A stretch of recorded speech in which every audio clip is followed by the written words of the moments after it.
Every time you hit the pickleball, you should be aiming to get topspin, slice, or side spin. The problem with that is that getting the hang of using these spins without missing can be extremely difficult. So today I'm gonna take you through why players struggle to get spin and how you could learn it and use it in your own game. Helping me today, I have my sister Kennedy.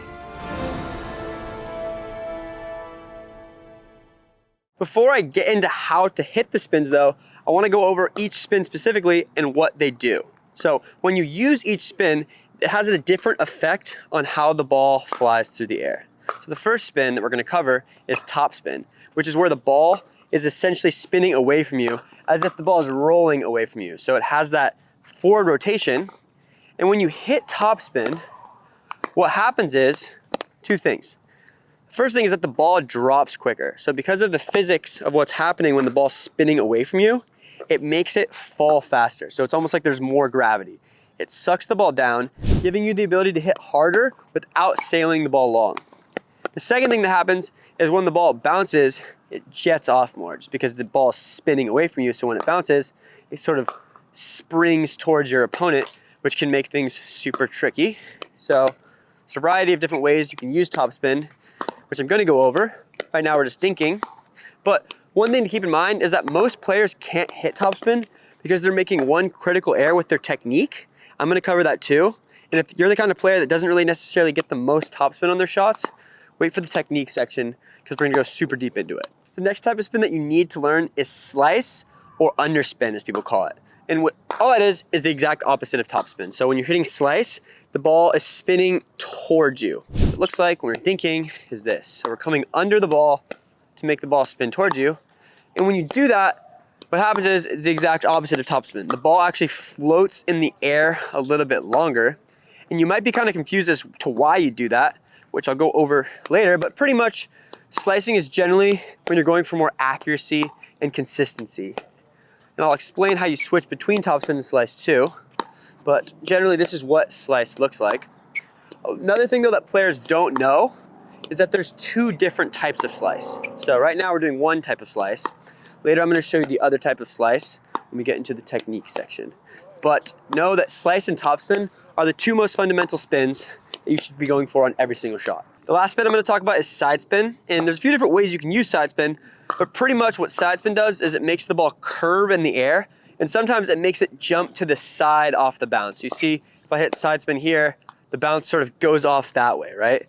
And if I hit it like this, it sort of makes the ball curve. So I'm gonna go over that at the end of the video. Now guys, I'm gonna get into the specifics of how to generate topspin. Before I get into that though, if you're in the process of learning pickleball, make sure to subscribe. We make a new video every week that's designed to make you improve.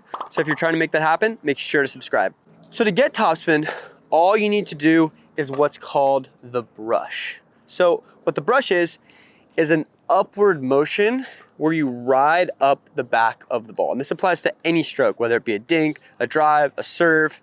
So all we're doing, we're hitting these dinks to get topspin, is going up the back of the ball so that the ball spins away from us. So one critical mistake that players make is when they're doing the brush, they open the face of their paddle. So what you don't want to happen when you're doing the brush is you don't want your paddle to cup open. So this is why most players can't hit topspin, is because what they do is they go up, but they lift with the bottom edge of the paddle, which makes the ball go up. So in order to get the topspin, what I want to do is go up as my paddle is going forward, obviously, because I need to hit the ball, but I want to go up with a pretty flat face. So my face of my paddle is pretty much perpendicular to the ground.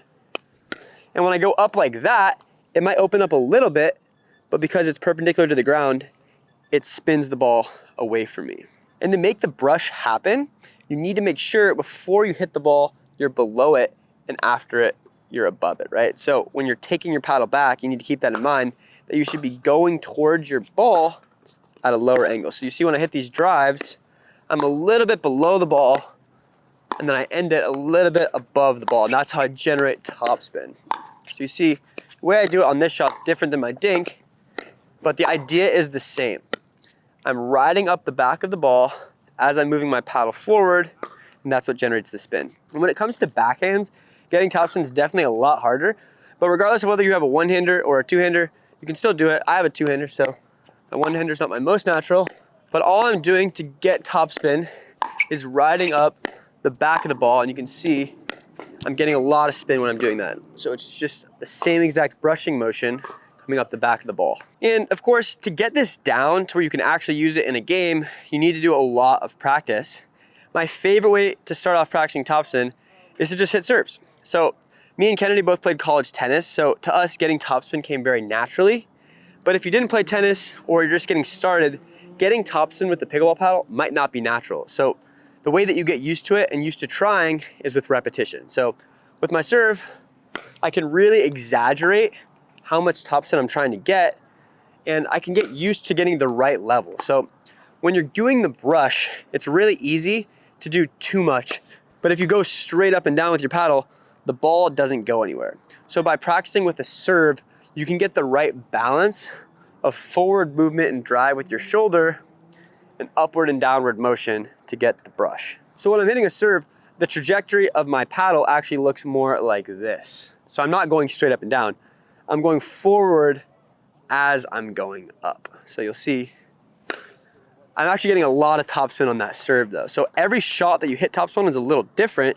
When you're dinking, you're gonna be going more up. When you're hitting a drive or a serve, you're sending your paddle forward more. The thing that stays constant is being below the ball before you hit it and above it after. So serving is probably the best way to get topspin down on your forehand if you haven't really gotten the hang of it yet. So you can come out to the courts, just hit a basket of serves, and by the end of that basket, if you're trying to get topspin over and over again, I'm sure you'll be a lot better and more comfortable with it. Once you start getting the topspin down though, there's a few key times that you want to use it. And the first is when you're hitting a serve like I just was. And the reason for this is when you're hitting topspin on your serve, it gives you the ability to hit harder without making the ball go long. So you can really start to get big power, and you can make it a little bit trickier too off the bounce because the ball jets off. So if you watch any high level player playing, they're probably hitting most of their serves with topspin like I am here. So this is probably the best place to start off. And the next place you want to start implementing your topspin is on your drive. So if you get a third shot drive and you want to go hard, when you use topspin, you can actually make the ball dip down a little bit at your opponent's feet because it sucks the ball down. So you can hit really hard while keeping that ball low and prevents it from going long too. So it's a little bit harder to do it on a drive than on a serve because obviously you have to move around more and there's more variables. But if you can hit topspin on your drive, this is one of the best ways to make things difficult for your opponent at the net. After you get that down, I try to implement topspin on your volleys. So a lot of time when your opponent hits you a slower drop like that, you can do what's called a roll, where you're coming up from under the ball. If you take that right at your opponent's feet, it jumps into them and it makes it pretty tricky for them to hit another drop. The technique here is a little different. I'm being a lot more wristy with it. So on our drives, we're using mostly arm to get topspin.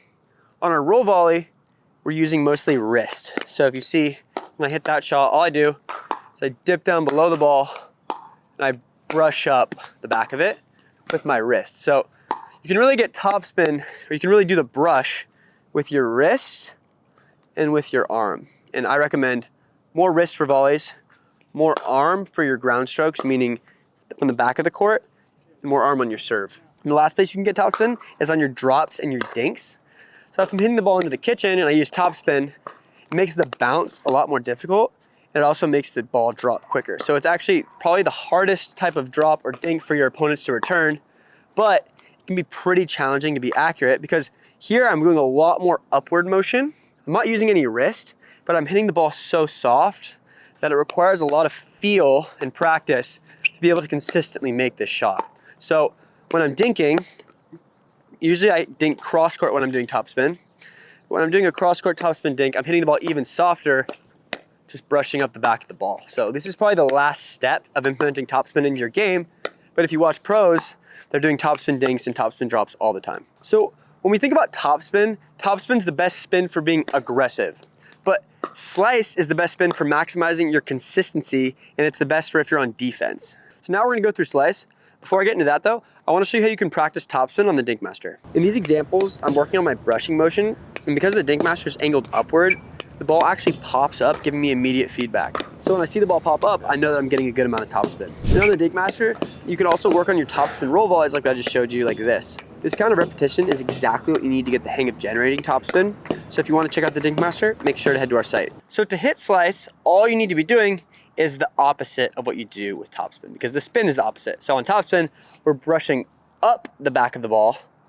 With slice, we're going to be going down. So essentially we're cutting under the ball, right? So when I hit slice on a dink, it looks like this.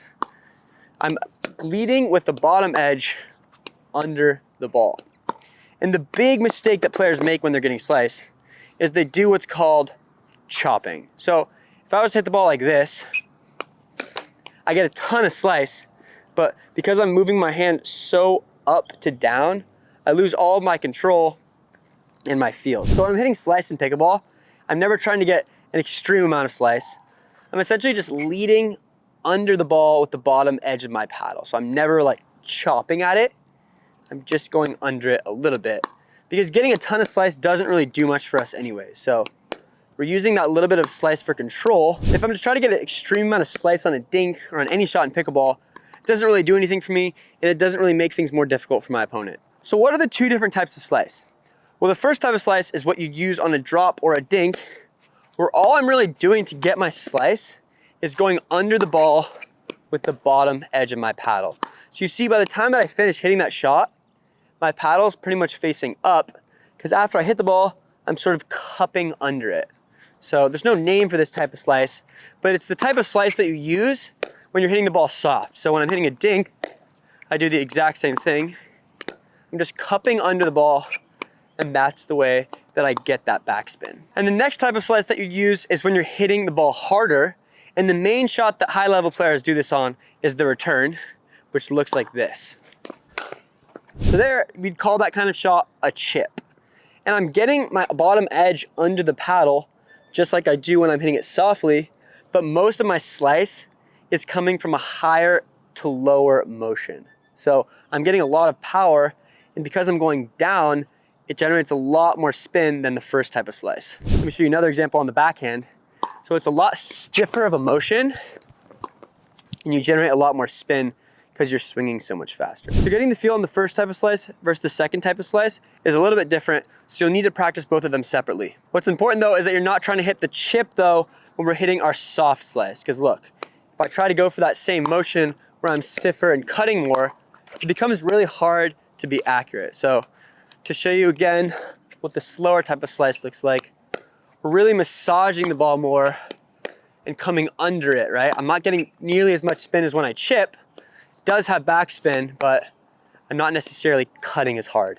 So when it comes to topspin and slice, probably 95% of your shots are gonna be one of these two spins. But when I see most players play, they don't necessarily know the right times to use them. So the way that you think about it is topspin is your aggressive spin and slice is your defensive spin. So if you ever have a shot that you feel is easy and you have a lot of time to prepare for, you almost always want to go for topspin. So if we're dinking and Kennedy's giving me a lot of time, I'm probably gonna go for my topspin dinks. If she's pushing me back though, I'm gonna go for my slice dinks, because when I'm doing slice on my dinks, it's a lot easier to stay accurate. I can arc the ball more, and I'm not going up and down, which just makes things a little bit easier to control. Same thing though applies on my volleys. So if I have a really slow, easy volley, I'm probably gonna do that roll volley that we talked about. So I come over the ball and use topspin, because when I use topspin, it makes things more challenging, and if I have time, I might as well add that on. But if Kennedy hits me a really hard shot, when I'm volleying, I don't necessarily slice, I just might not have as much time to get over the ball, so I hit more of a flatter volley, which is where I don't have any spin. When I'm at the back of the court, if I have an easier shot, I'm probably gonna go for a topspin drive or a topspin drop. And if I'm on defense, generally I'm probably gonna go for a slice drop. So you don't really ever wanna go for a slice drive if your opponent's at the net, because it sort of floats up for them and they can kill it. So a high level player, when they're on defense from the back of the court, they go for a slice drop. So if I'm super backed up, I can kind of get out of my defensive position by hitting the ball into the kitchen. And the easiest way to do that when I'm off balance is with my slice drop. So to recap, it doesn't apply to every single situation, but generally if you have more time and you're being aggressive, you want to use topspin. And if you're off balance and have less time, you want to use slice or that backspin. It's also just a super effective spin to use at the 3.0 to 4.0 level. The only issue with using topspin and slice all the time though is that it can become a little bit predictable. So now I want to teach you how to use sidespin, which can be the ultimate tricky changeup. So when it comes to sidespin, there's two main ways that you can use it. The first is called the screwball, where I cut to the side like this. You can do this on the serve and the return. The second is a more unique type of side spin that very few players know, so stick around if you want to see that. But on the screwball, all we're doing is cutting to the side, making the ball rotate on a vertical axis. Definitely see this more on the serve than on the return. And to make this happen, you want to have the continental grip, and you want to toss the ball rather than out to the side of your body, right in the front of your front leg. So if I toss the ball from here, what happens is, when I cut at it with pretty much the same motion as my slice, but because it's over here, my paddle's facing down, it makes the ball spin to the side. Now, as you'll see from a full court angle, it makes the ball curve. So you'll see when I hit the screwball serve, the ball actually curves a little bit, which can make things super tricky for your opponent. I'm not gonna go super deep into the screwball serve, but if you're interested, we just made a full video on it. When it comes to the screwball return, you're essentially doing the same thing, but off of their serve. So this can definitely be a little bit trickier to get the hang of, but I've seen a lot of pros do this, where they cut the ball as they're going forward, makes the return curve, which can make the third shot for your opponents a little more difficult. So to show you a full court example of the screwball return, all you need to do is that same cutting motion. And when the ball curves like that, it can make your opponent's third shot super difficult. I wouldn't do this one every single time, but occasionally if you pull it out, it might confuse your opponents and make them miss. And the other type of side spin you can get is actually on your roll volley. So as I talked about earlier, on a roll volley, we drop below the ball with our wrist and brush up with this windshield wiper motion. But what I've been seeing a lot of pros doing recently is if they get a really low roll volley, you can actually drop your wrist even more, make contact with the ball right here. And when you come up from that angle, you actually get a little bit of side spin, which can make things tricky for your opponents if they're trying to move forward. So to show you what that looks like, if I can get under the ball and come up to the side a little bit like this, you actually get that ball to bounce a little bit to the side. So it doesn't do that much to the flight of the ball, but when it bounces, it kind of jets off to the side a little bit, which can make things tricky for your opponent if they're trying to drop. So in real time, if she's hitting me drops that are super low and I'm having to lean over, I can go for that side spin, which makes the ball bounce a little bit weird and can make your opponent's drops a little bit more challenging. And if you want to watch that video I talked about where I go over the screwball serve, watch this.